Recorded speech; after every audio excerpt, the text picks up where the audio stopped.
A call came in from an unknown number. Who could it be? Hello? Hello? This is James, your son. It's fine that you divorced my dad, but it's a problem if you don't fulfill your responsibilities as a mother. I mean, I'm already a high school student. Can't you stop involving me in the mess between you two? What? What are you talking about, and why are you calling me? I was just about to say that when James raised his voice. I'm telling you to pay my child support and tuition fee. The root cause of all this is your infidelity. And now you're trying to take money from my dad? You've got some nerve. At his words, I felt anger rising in me and replied to James, Who do you think you're talking to? I have no recollection of having a child. What? Have you gone crazy? Or are you trying to avoid paying by playing dumb? Don't mess with me. James must think I'm messing with him, but I'm surprisingly serious. As I said earlier, James is not my child. About 14 years ago, at that time, I was married to my ex-husband and we were about to reach our 3rd year. Up until then, our relationship as a couple hadn't changed much, and I think we got along fairly well. On our days off, we often went out together. With my ex-husband often being busy with work, he was away on business about half the month. He worked in sales, and I knew he traveled a lot even before we got married, so I didn't feel particularly out of place. But the one thing I felt was unnatural was the issue with children. Before we got married, I had told them that I loved children and I wanted to have one as soon as possible. Of course, we both had our own schedules. Even if I was ready, if he wasn't, it wouldn't work. So I wasn't in a rush and was taking my time. But 3 years into our marriage, he had never once brought up the subject of having children. By the time 3 years had passed, I thought it was strange and brought up the subject. What about having a child? It's been 3 years, and the older we get, the higher the risk of giving birth will be. Yeah, but I'm busy with work right now. When will you not be busy? Huh? You always say that, and it's been dragging on until now. I can't help it if I'm busy with work. If you keep saying that, I'm going to start wondering if it's really about work. What do you mean? I haven't done anything wrong. Huh? There was something odd about this conversation. I didn't suspect him of cheating. I was just trying to convey that if this continued, I would have no choice but to suspect him of infidelity. But for some reason, he seems flustered. He's hiding something. Thinking that, I decided to look into my ex-husband's activities, and I was able to uncover the truth behind his words and actions. His attitude when I confronted him that time, and what he was really doing when he said he was on a business trip. It was too mild to be called an affair. Turns out he was leading a double life. Half the month he spent with me, and half the month with another family. But what shocked me most was that the other woman had a child. That child was James, who had called me earlier. James was 2 years old at the time, still unaware of the world around him. Should I call this a blessing in disguise? Either way, someone will certainly get hurt. So I decided to speak to the other woman in the following days. Perhaps she had heard from my ex-husband. She seemed to recognize me right away. My first impression of her wasn't very pleasant. In a tense atmosphere, I quickly got to the point. I spoke about everything that bothered me, such as whether it was okay for my ex-husband to be leading a double life and who was the child's parent. But the woman began to respond nonchalantly, without changing her complexion or showing any guilt. She firmly stated that she was the mother of James. My ex-husband seemed to be hiding it, but she didn't hesitate to answer, which made me feel a bit overpowered. Finally, I asked her what she planned to do in the future. I won't do anything. I have no intention of quitting my current lifestyle, and I'm fine with it. However, I don't think he intends to have any more children. Why is that? When I reported that I was pregnant with James, he didn't seem very happy. When I asked, he said it was not the right time to have a child. So I think I just happened to get pregnant. Otherwise, I don't think he would have any children. But he told me he loves children. Does this mean he didn't want to have children with you? Then she smiled a little and said, Isn't it strange? Why did I, who didn't want children that much, give birth, while you, who want children, didn't even get pregnant? Can you really say that he loves children? Well, I'm sure when he said he loves children, it wasn't a lie, right? Maybe he thought that if he agreed with you about loving children, it would make him more attractive. Maybe he just used it as an excuse to flirt with you. No way. I really wanted to argue back, but I couldn't. Somehow, I felt like my conviction had been shaken. Besides, it seemed that my ex-husband was actually considering the child situation, which didn't appear to be the case before. Considering all this, I began to think that what the mistress was saying might be true. Seeing the woman's confident expression, I couldn't help but feel miserable. A few days later, I filed a divorce petition to the court and conveyed my intention to demand a division of property. He probably heard about me from the mistress. My husband accepted everything without asking me any questions, including our divorce and my claim.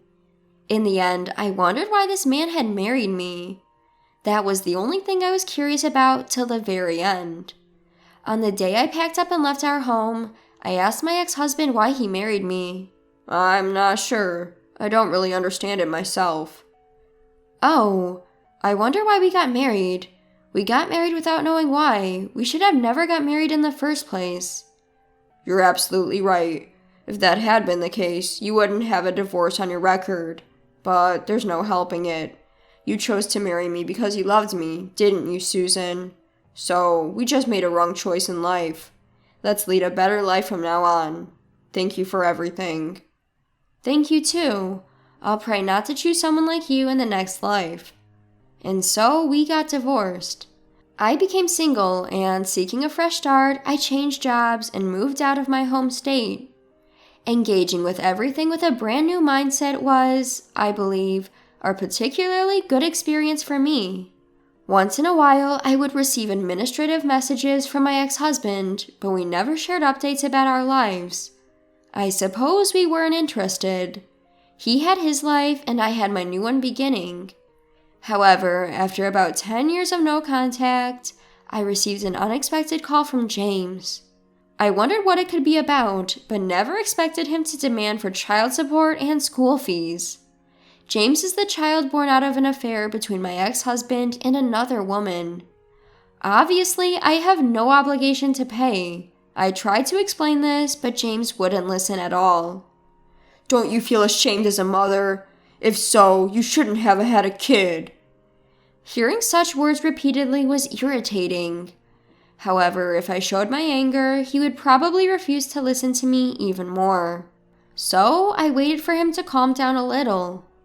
After a few minutes, I was finally able to start speaking.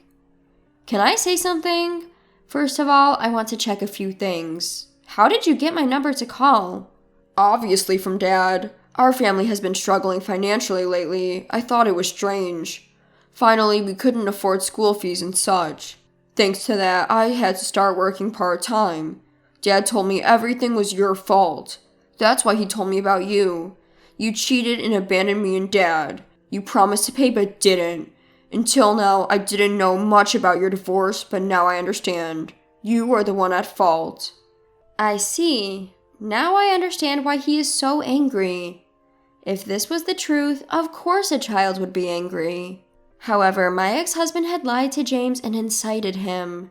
Hearing this made my blood boil. It's quite a bother to deal with this after divorce. But I do feel sorry for James, who has been deceived. He may be a stranger to me, but I couldn't just ignore him. Since then, I have remarried and have a child with my current husband. So, as a parent, I thought I should do the minimum for him. I decided to start by telling him the truth. He is 16, old enough for an adult conversation. James, everything I'm about to tell you is the truth. If you want proof, I can even provide a DNA test. Will you listen to me? Uh-huh. I told James that he and I were not parent and child, and that I had divorced his father more than 10 years ago. At first, he refused to believe, but as I continued to reveal the facts, he gradually began to show signs of disturbance. If what you're saying is true, then why did Dad make me call you? James, you mentioned earlier that you've started working part-time. What do you do with the money you earn? Dad keeps it. High school isn't mandatory, so I thought I'd help out if my parents were struggling. Besides, I don't really need a lot of money. You really are a good kid. But haven't you ever wondered? If there's that money, why can't they pay for your school fees? Well, even the cell phone bill is often late. I figure Dad doesn't have any money. Is your dad working? He's working. He goes to the office. I see. I have a bad feeling. Could it be that my ex-husband is dipping into James's money? With that thought, I decided to investigate my ex-husband. James, can you give me about 3 weeks? Huh? Oh, sure, that's fine. And keep the contents from our call today a secret for your dad, okay? Got it. And so I began my investigation of my ex-husband. I hired a private investigator and waited for the results. Some might call me generous for going to such lengths, but I'm doing it all for James. I don't mind if people say I'm crazy for caring so much about someone else's affairs. So what? If a child is about to collapse in front of you, would you ignore it? My answer is no. I don't want to be that kind of person. Besides, I hate my ex-husband more than anything for lying to his son. While harboring my anger towards my ex-husband, I waited for 3 weeks for the PI's report. The results came in. The contents left me in shock. At the same time, anger surged within me. Turns out my ex-husband is not a full-time employee, but a temp worker. But it seems he was recently laid off and is now on leave. Apparently, he's been going to the unemployment office but spending most of his days at the casino. James thought his father was working because he always wore a suit, but he was actually job hunting. And there was no sign of him seriously looking for a job. But the worst part about my ex-husband is that he easily begs his son for money, feigning remorse. That's why James, seeing his dad like that, felt sorry and gave him all his part-time earnings. But in reality, that money was just spent on my ex-husband's casino games and leisure. This is absolutely unacceptable. First, I need to sort out James's life. With that thought, I called my ex-husband's mother. It was fortunate that I hadn't deleted her number. Hello? Oh, Susan! What's up? It's been quite a while. I'm sorry for the long silence, mother-in-law. Could we talk for a bit? I explained the current situation to my mother-in-law. Why did I call my mother-in-law? My ex-husband's mother and her sister are his worst enemies. During our marriage, we rarely visited his family because of that. We had no contact at all after the divorce, but my mother-in-law seemed to think that I had some plans and wasn't angry at all about the divorce. I see. I'm sorry. I thought it'd be better to hear it from him, so I didn't tell you, but he was having an affair. What? Hearing this, my mother-in-law's tone of voice dropped. When I told her all the facts, I could hear her anger on the other side of the phone. Oh, I see. It all makes sense now. The reason I wasn't told about the birth was because the baby was from his affair. He brought James over a few times, but you had just given birth and didn't want to see anyone, so he told us not to contact you. After childbirth, women can become mentally unstable and can even suffer from mental illness. So I respected your wishes and kept quiet. I felt sorry for you when I heard about the divorce, but I couldn't contact you. I see. But I'm happy now because James shows his face every once in a while. He might be a child born out of infidelity, but that's not his fault. So I'm planning to be on his side from here on out. You're such a wonderful grandmother. I feel relieved. Actually, that's why I called. Would you and your husband be able to raise James? Of course. He's been working part-time jobs so diligently. But his father blows all that hard-earned money on slot machines? It looks like I need to give him hell. I'll leave that to you, haha. I just think James is desperately trying to support his father and wasting his future in the process. So I really want him to have a carefree life living with you and your husband. With my mother-in-law determined to raise James, his situation seems resolved. Now it's just about dealing with my ex-husband. I decided to contact him and arrange a meeting for another day. I was still furious about being lied to. When the appointed time came, I met my ex-husband in a coffee shop. His appearance had become ragged compared to before. Didn't expect to hear from you. You've aged, ha ha ha. Anyway, this is about James, right? I'm glad you get it. That'll make things quicker. Why do you have him call me? I've got nothing to lose, haha. I'm seriously broke lately. Got caught doing something shady at my old job and had to quit. James's mom suddenly disappeared, and everything's just been vanishing from my life. But hey, my mom and James still think I'm going to work, haha. It's easy to fool everyone if you just act sorry enough, haha. James is your son, isn't he? Don't you feel anything? He's a good son who gives me money. You won't find a more dutiful son anywhere, haha. Ah, I see. But I'm relieved, since you just said all that in front of them. Huh? 3 people rose from the seat behind me and came to our table. What? You're really the worst. We heard everything.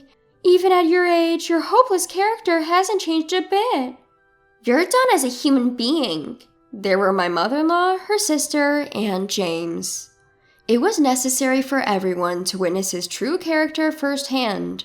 My ex-husband began to panic hilariously, unable to articulate his words properly. He occasionally glanced at me, seemingly pleading for help. Making that face won't get you anywhere. You need to accept everything you've done and really chew on the fact that you're a beast beyond help. Thus, this chapter came to a close. Since then, my ex-husband has been continually scolded by my mother-in-law, her sister, and my father-in-law, and was forcibly put to work. His job is manual labor, a recommendation from my father-in-law, who said it would help reform his character. Moreover, his salary is deducted as child support, a condition my father-in-law apparently arranged with the company. The money goes to my in-laws, who use it for James's tuition and various school expenses. Meanwhile, James is living with my in-laws. He's completely disgusted with his biological father and has been treating his grandparents kindly. He's such a sweet boy, through and through. Whether the actions I took were right or not, I still don't know. But surely, things are better than before for them. From the bottom of my heart, I wish for James to find happiness. Just as my mother-in-law stated, there are no sins in a child.